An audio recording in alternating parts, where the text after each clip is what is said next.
Chapter 19. London was our present point of rest. We determined to remain several months in this wonderful and celebrated city. Clerval desired the intercourse of the men of genius and talent who flourished at this time, but this was with me a secondary object. I was principally occupied with the means of obtaining the information necessary for the completion of my promise, and quickly availed myself of the letters of introduction that I had brought with me, addressed to the most distinguished natural philosophers. If this journey had taken place during my days of study and happiness, it would have afforded me inexpressible pleasure. But a blight had come over my existence, and I only visited these people for the sake of the information they might give me on the subject in which my interest was so terribly profound. Company was irksome to me. When alone, I could fill my mind with the sights of heaven and earth. The voice of Henry soothed me, and I could thus cheat myself into a transitory peace. But busy, uninteresting, joyous faces brought back despair to my heart. I saw an insurmountable barrier placed between me and my fellow men. This barrier was sealed with the blood of William and Justine, and to reflect on the events connected with those names filled my soul with anguish. But in Clerval I saw the image of my former self. He was inquisitive and anxious to gain experience and instruction. The difference of manners which he observed was to him an inexhaustible source of instruction and amusement. He was also pursuing an object he had long had in view. His design was to visit India, in the belief that he had in his knowledge of its various languages, and in the views he had taken of its society, the means of materially assisting the progress of European colonization and trade. In Britain only could he further the execution of his plan. He was forever busy, and the only check to his enjoyments was my sorrowful and dejected mind. I tried to conceal this as much as possible, that I might not debar him from the pleasures natural to one who was entering on a new scene of life, undisturbed by any care or bitter recollection. I often refused to accompany him, alleging another engagement, that I might remain alone. I now also began to collect the materials necessary for my new creation, and this was to me like the torture of single drops of water continually falling on the head. Every thought that was devoted to it was an extreme anguish, and every word that I spoke in allusion to it caused my lips to quiver and my heart to palpitate. After passing some months in London, we received a letter from a person in Scotland who had formerly been our visitor at Geneva. He mentioned the beauties of his native country and asked us if those were not sufficient allurements to induce us to prolong our journey as far north as Perth, where he resided. Clerval eagerly desired to accept this invitation, and I, although I abhorred society, wished to view again mountains and streams and all the wondrous works with which nature adorns her chosen dwelling places. We had arrived in England at the beginning of October, and it was now February. We accordingly determined to commence our journey towards the north at the expiration of another month. In this expedition we did not intend to follow the great road to Edinburgh, but to visit Windsor, Oxford, Matlock, and the Cumberland Lakes, resolving to arrive at the completion of this tour about the end of July. I packed up my chemical instruments and the materials I had collected, resolving to finish my labors in some obscure nook in the northern highlands of Scotland. We quitted London on the 27th of March and remained a few days at Windsor, rambling in its beautiful forest. This was a new scene to us mountaineers. The majestic oaks, the quantity of game, and the herds of stately deer were all novelties to us. From thence we proceeded to Oxford. As we entered this city, our minds were filled with the remembrance of the events that had been transacted there more than a century and a half before. It was here that Charles had collected his forces. This city had remained faithful to him after the whole nation had forsaken his cause to join the standard of Parliament and liberty. The memory of that unfortunate king and his companions, the amiable Falkland, the insolent Goring, his queen and son, gave a peculiar interest to every part of the city which they might be supposed to have inhabited. The spirit of elder days found a dwelling here, and we delighted to trace its footsteps.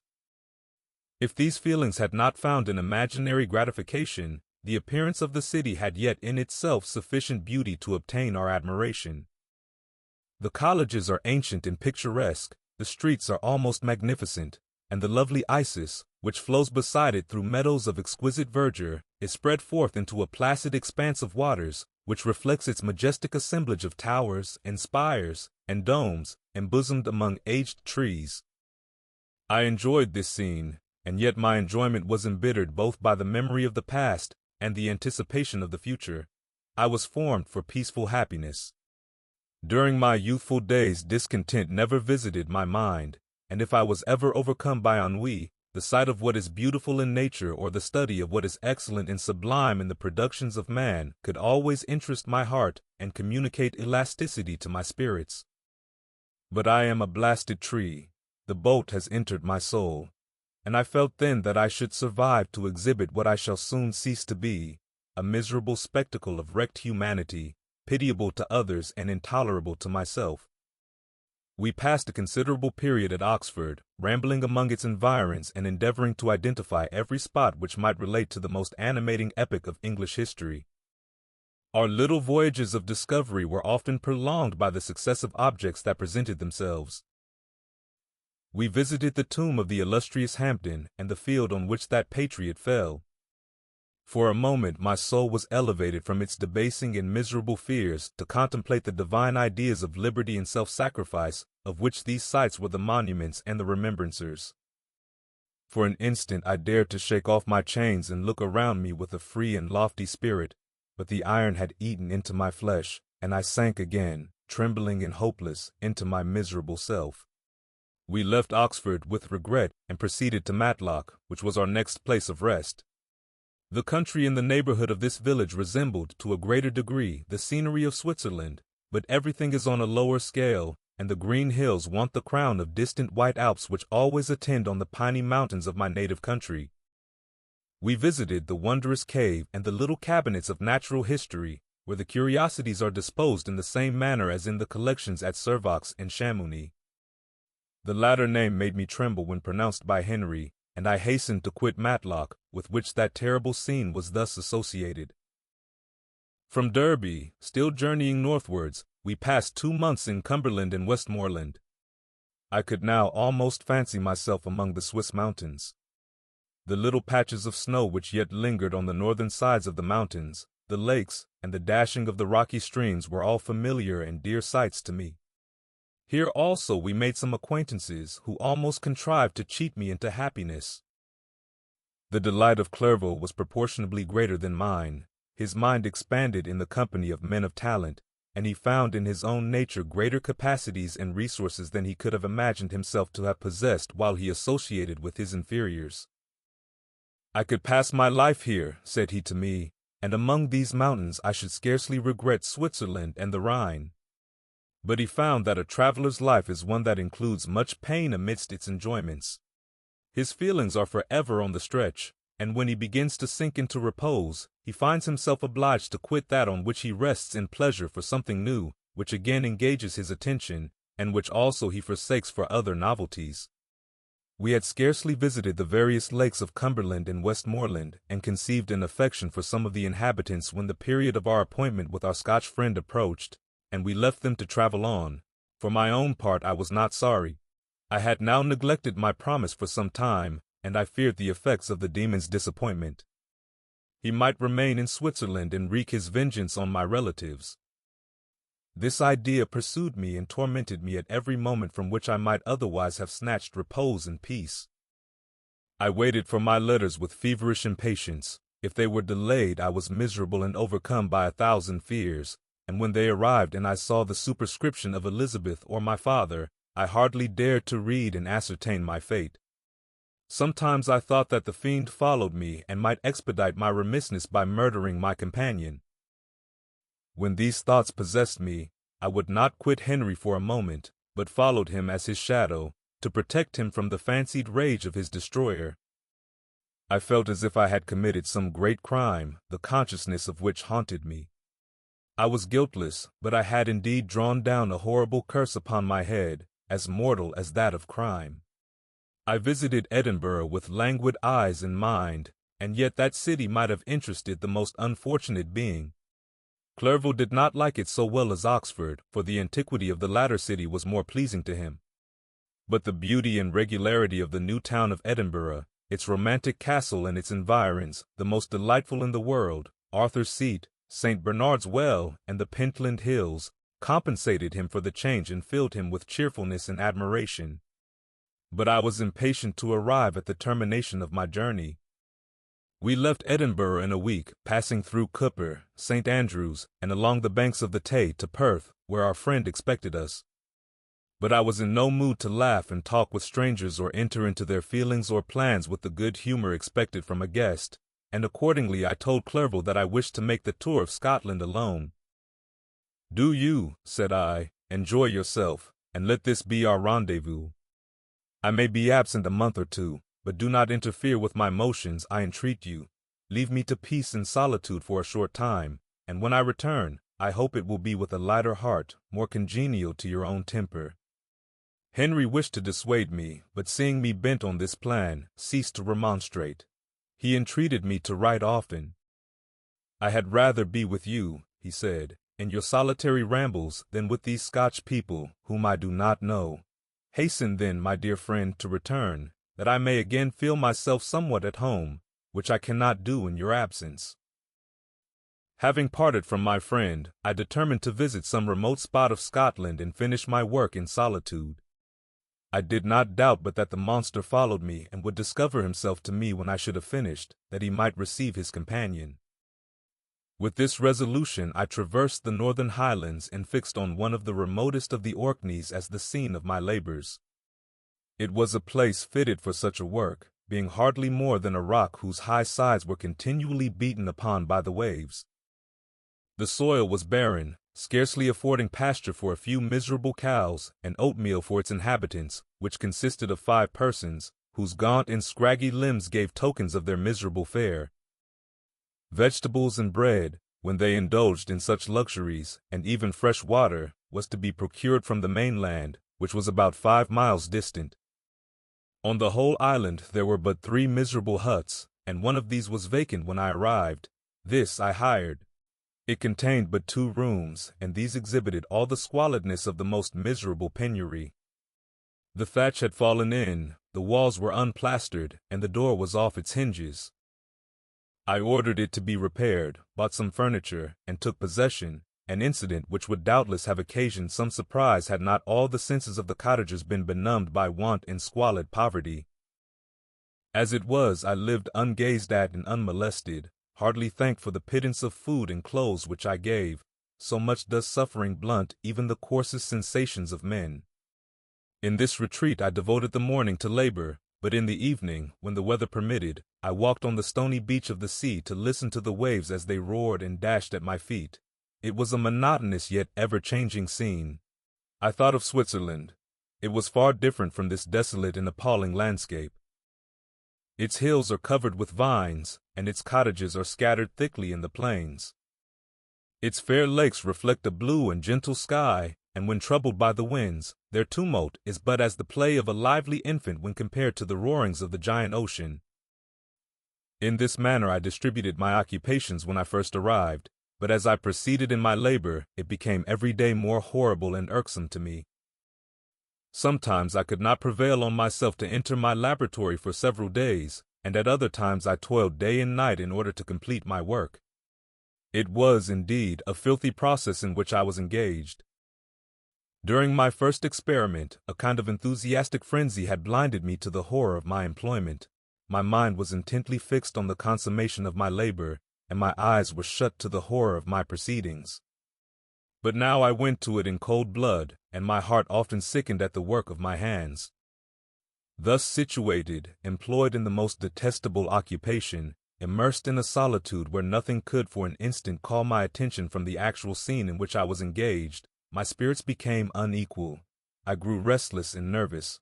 Every moment I feared to meet my persecutor. Sometimes I sat with my eyes fixed on the ground, fearing to raise them lest they should encounter the object which I so much dreaded to behold. I feared to wander from the sight of my fellow creatures lest when alone he should come to claim his companion.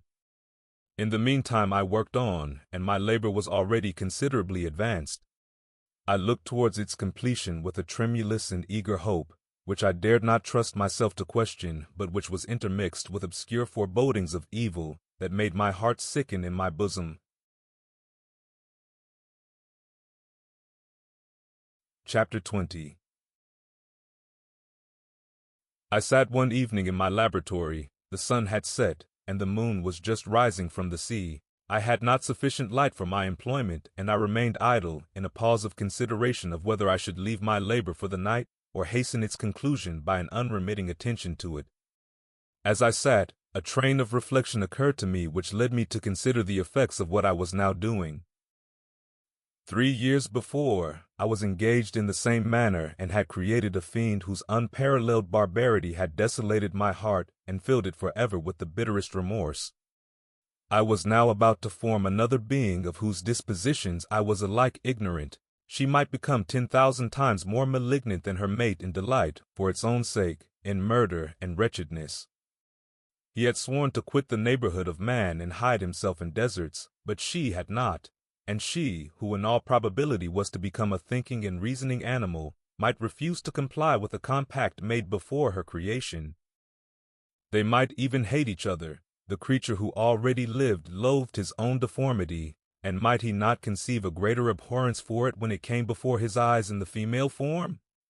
She also might turn with disgust from him to the superior beauty of man. She might quit him, and he be again alone, exasperated by the fresh provocation of being deserted by one of his own species.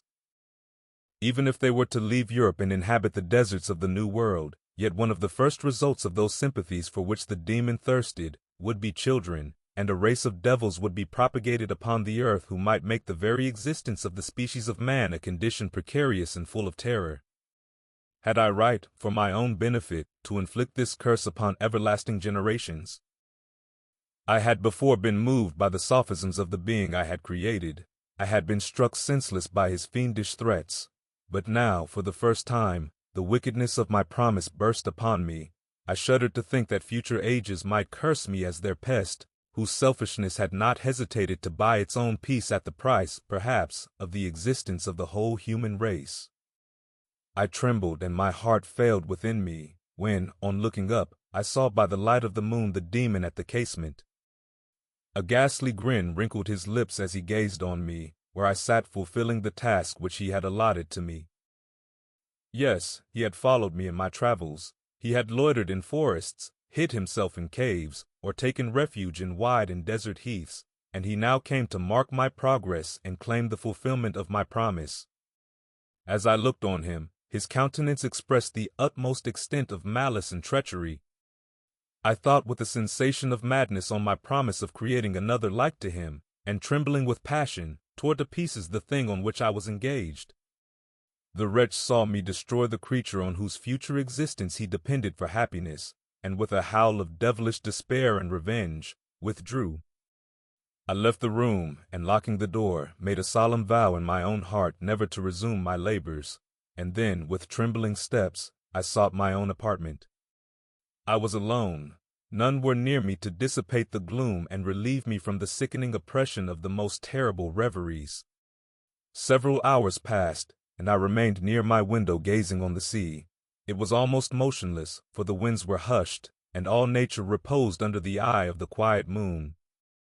A few fishing vessels alone specked the water, and now and then the gentle breeze wafted the sound of voices as the fishermen called to one another. I felt the silence, although I was hardly conscious of its extreme profundity, until my ear was suddenly arrested by the paddling of oars near the shore, and a person landed close to my house. In a few minutes after, I heard the creaking of my door, as if someone endeavored to open it softly. I trembled from head to foot. I felt a presentiment of who it was and wished to rouse one of the peasants who dwelt in a cottage not far from mine, but I was overcome by the sensation of helplessness, so often felt in frightful dreams, when you in vain endeavored to fly from an impending danger, and was rooted to the spot. Presently I heard the sound of footsteps along the passage. The door opened, and the wretch whom I dreaded appeared. Shutting the door, he approached me and said in a smothered voice, "You have destroyed the work which you began. What is it that you intend? Do you dare to break your promise?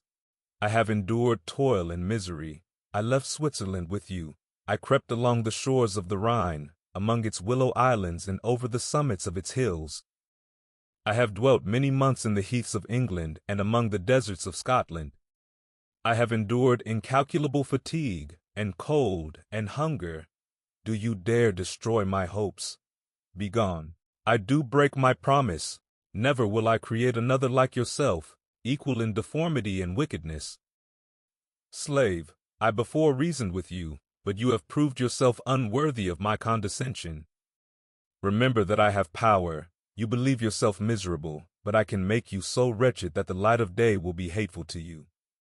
You are my creator, but I am your master. Obey. The hour of my irresolution is past, and the period of your power is arrived.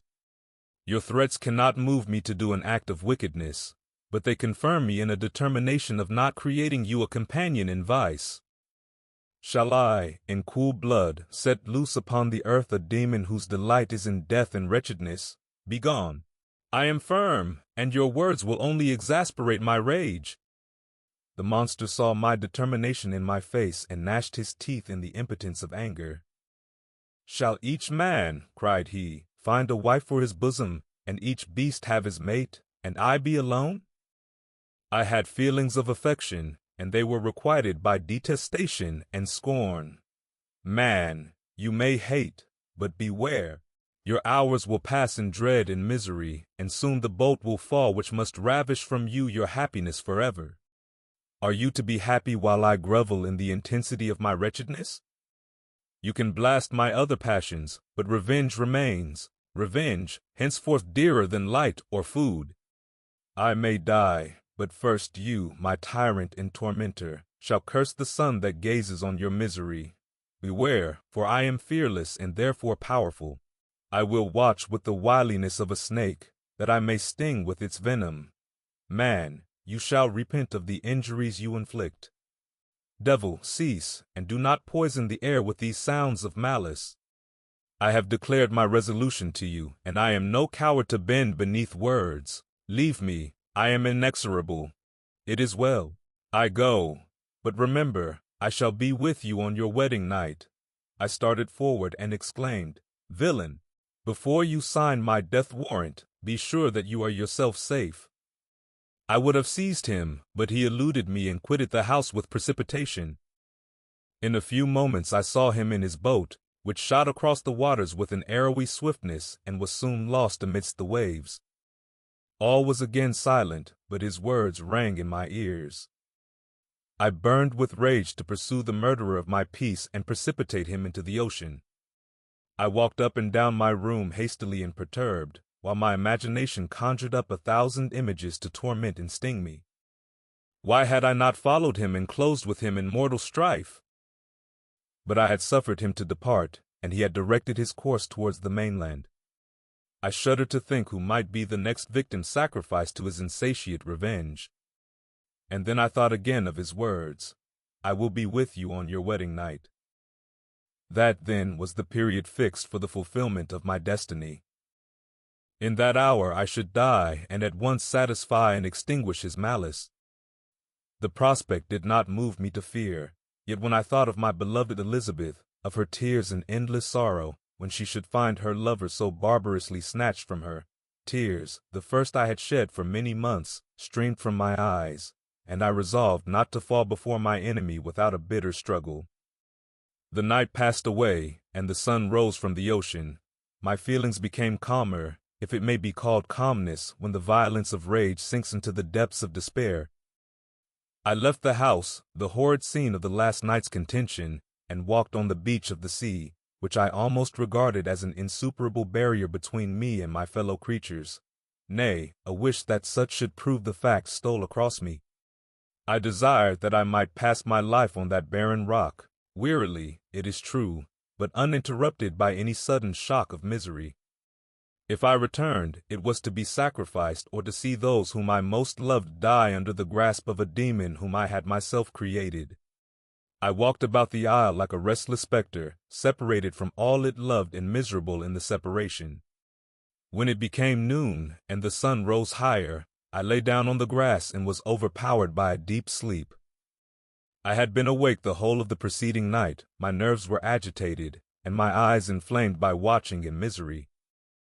The sleep into which I now sank refreshed me, and when I awoke, I again felt as if I belonged to a race of human beings like myself, and I began to reflect upon what had passed with greater composure. Yet still the words of the fiend rang in my ears like a death knell. They appeared like a dream, yet distinct and oppressive as a reality.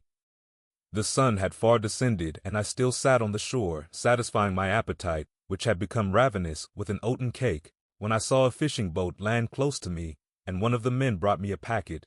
It contained letters from Geneva, and one from Clerval entreating me to join him.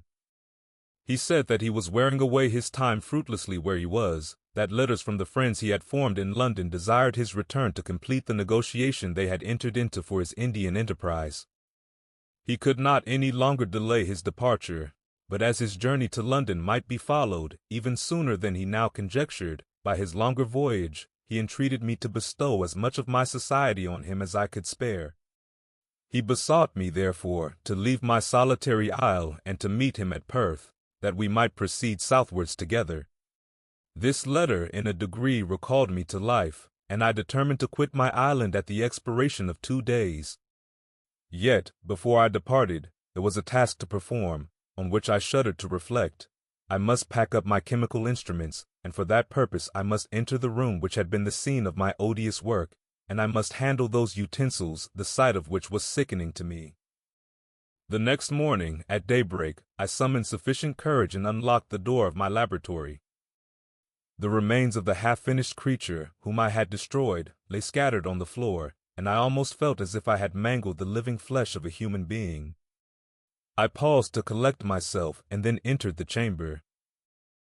With trembling hand I conveyed the instruments out of the room, but I reflected that I ought not to leave the relics of my work to excite the horror and suspicion of the peasants, and I accordingly put them into a basket, with a great quantity of stones, and laying them up, determined to throw them into the sea that very night. And in the meantime I sat upon the beach, employed in cleaning and arranging my chemical apparatus. Nothing could be more complete than the alteration that had taken place in my feelings since the night of the appearance of the demon. I had before regarded my promise with a gloomy despair as a thing that, with whatever consequences, must be fulfilled, but I now felt as if a film had been taken from before my eyes and that I for the first time saw clearly. The idea of renewing my labors did not for one instant occur to me.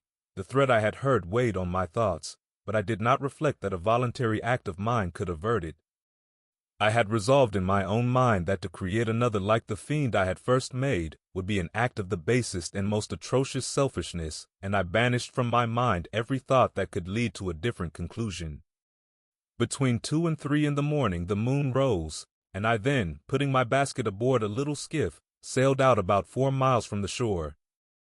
The scene was perfectly solitary. A few boats were returning towards land, but I sailed away from them. I felt as if I was about the commission of a dreadful crime, and avoided with shuddering anxiety any encounter with my fellow creatures. At one time the moon, which had before been clear, was suddenly overspread by a thick cloud, and I took advantage of the moment of darkness and cast my basket into the sea. I listened to the gurgling sound as it sank, and then sailed away from the spot. The sky became clouded, but the air was pure, although chilled by the northeast breeze that was then rising. But it refreshed me and filled me with such agreeable sensations that I resolved to prolong my stay on the water, and fixing the rudder in a direct position, stretched myself at the bottom of the boat. Clouds hid the moon, everything was obscure, and I heard only the sound of the boat as its keel cut through the waves. The murmur lulled me, and in a short time I slept soundly. I do not know how long I remained in this situation, but when I awoke I found that the sun had already mounted considerably. The wind was high, and the waves continually threatened the safety of my little skiff. I found that the wind was northeast and must have driven me far from the coast from which I had embarked. I endeavored to change my course, but quickly found that if I again made the attempt the boat would be instantly filled with water. Thus situated, my only resource was to drive before the wind. I confess that I felt a few sensations of terror. I had no compass with me and was so slenderly acquainted with the geography of this part of the world that the sun was of little benefit to me. I might be driven into the wide Atlantic and feel all the tortures of starvation, or be swallowed up in the immeasurable waters that roared and buffeted around me. I had already been out many hours and felt the torment of a burning thirst, a prelude to my other sufferings. I looked on the heavens, which were covered by clouds that flew before the wind, only to be replaced by others. I looked upon the sea. It was to be my grave.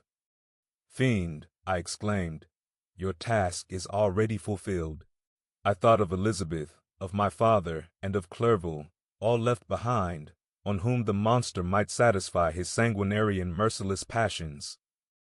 This idea plunged me into a reverie so despairing and frightful that even now, when the scene is on the point of closing before me forever, I shudder to reflect on it. Some hours passed thus, but by degrees, as the sun declined towards the horizon, the wind died away into a gentle breeze, and the sea became free from breakers. But these gave place to a heavy swell. I felt sick and hardly able to hold the rudder, when suddenly I saw a line of high land towards the south. Almost spent, as I was, by fatigue and the dreadful suspense I endured for several hours, this sudden certainty of life rushed like a flood of warm joy to my heart, and tears gushed from my eyes. How mutable are our feelings, and how strange is that clinging love we have of life even in the excess of misery. I constructed another sail with a part of my dress and eagerly steered my course towards the land. It had a wild and rocky appearance, but as I approached nearer I easily perceived the traces of cultivation. I saw vessels near the shore, and found myself suddenly transported back to the neighborhood of civilized man. I carefully traced the windings of the land and hailed a steeple which I at length saw issuing from behind a small promontory. As I was in a state of extreme debility, I resolved to sail directly towards the town, as a place where I could most easily procure nourishment. Fortunately, I had money with me.